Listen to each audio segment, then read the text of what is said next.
40 years ago today, a 12-year-old girl and 3 members of the same family died when they took the over-the-counter painkiller Tylenol. Of course, they had no idea it had been laced with cyanide. Their deaths set off panic across the Chicagoland area. In total, 7 people would die.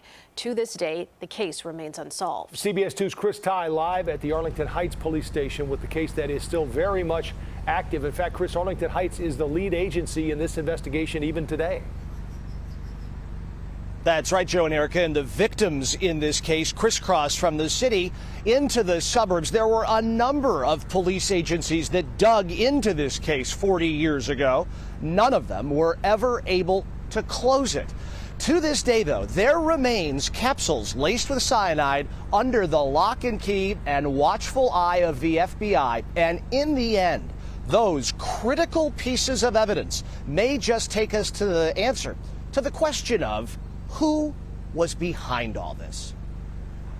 We are still actively working this as a homicide investigation of a serial killer. A serial killer, or killers, that laced little red and white capsules with potassium cyanide, creating a medical red alert unlike anything the country had seen before, whose identity, 40 years later, still remains a mystery. Basically one of the first acts of terrorism in the country. Among the first victims to die in 1982, 3 members of the Janus family in Arlington Heights. I'm Sergeant Joe Murphy with the Arlington Heights Police Department. I'm one of the investigators assigned to the Tylenol murders. Hundreds of investigators have tackled the case. Millions stopped taking the pain medication during that scare. Cyanide-contaminated Tylenol has been responsible for 3 deaths in the Arlington Heights area. Do not take Tylenol until further notice.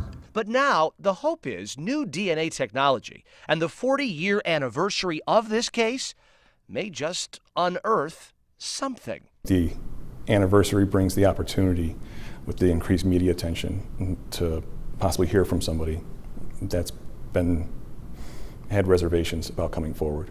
Where'd you get these things at?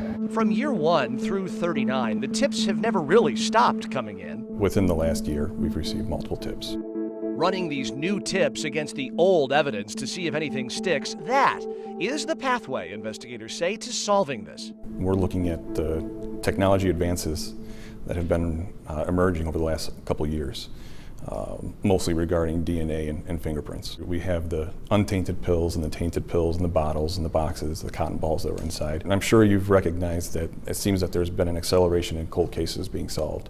And I think a lot of that has to do with the new DNA technology that's out there. CBS 2 investigators have confirmed that individuals investigating the Tylenol murders were in Boston just last week, furthering investigative efforts, they say.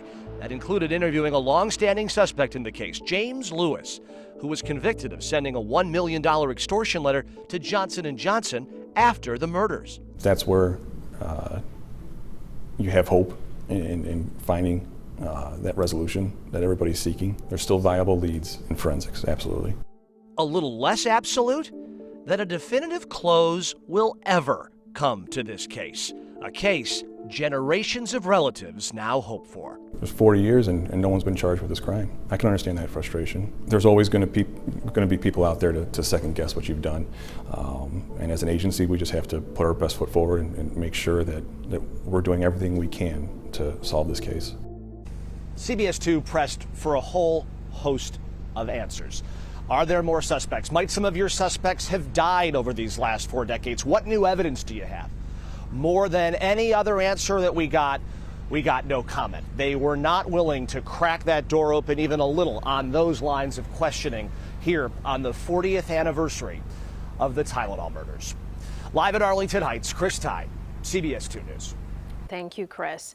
Tonight at 10, CBS 2 investigator Dave Savini spoke to the family of the 3 people who died in Arlington Heights that day. Their story is one of pain and frustration that continues to this day. The CBS 2 investigators have spoken to countless people connected to the case and obtained hundreds of police documents. You can dig into more of what we've learned and see a preview of our upcoming docuseries Painkiller on our website, cbschicago.com/.